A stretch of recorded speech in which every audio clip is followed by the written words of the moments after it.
Let's take a look at the playing of the great Eric Clapton. Without Eric, we may never have heard the sounds of blues rock, hard rock, heavy metal, and everything that came after it.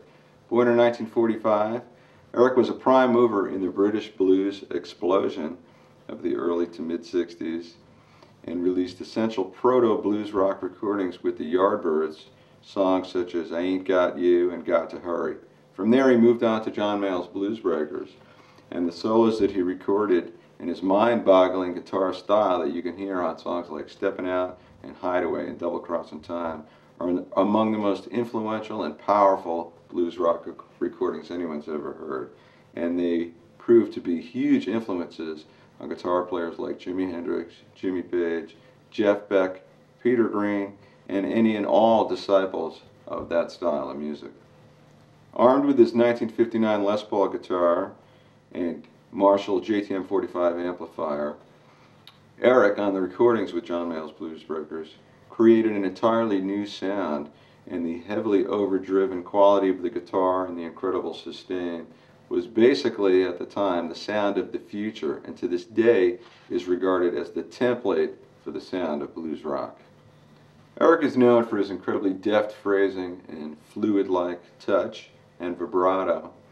And though he was directly influenced by players like B.B. King and Buddy Guy and Otis Rush, Eric's playing has a distinct, youthful quality all its own, and he still has that quality all these years later.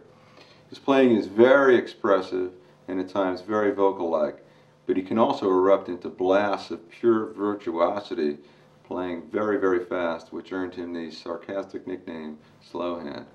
A complete study of Eric's playing is essential for any guitar player interested in learning about how to play blues and blues rock especially.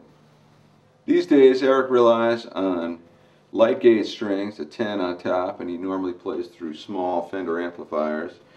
But back in his Cream heyday, he used 9s on top and played through tremendous Marshall amplifiers. For guitars, he started out with a Telecaster in the Yardbirds, then moved on to Les Paul standards with the Blues Breakers, and with Cream, moved over to SGs and 335s. And during his time with Blind Faith, he started to play Fender Stratocasters, continued to do that in Derek and the Dominoes, and that remains his guitar of choice to this day. One of Eric Clapton's greatest solos is the one he cut for the Cream song Badge. Badge is in the key of D, and the solos are based primarily on D minor pentatonic. So this next example is played along the lines of that solo.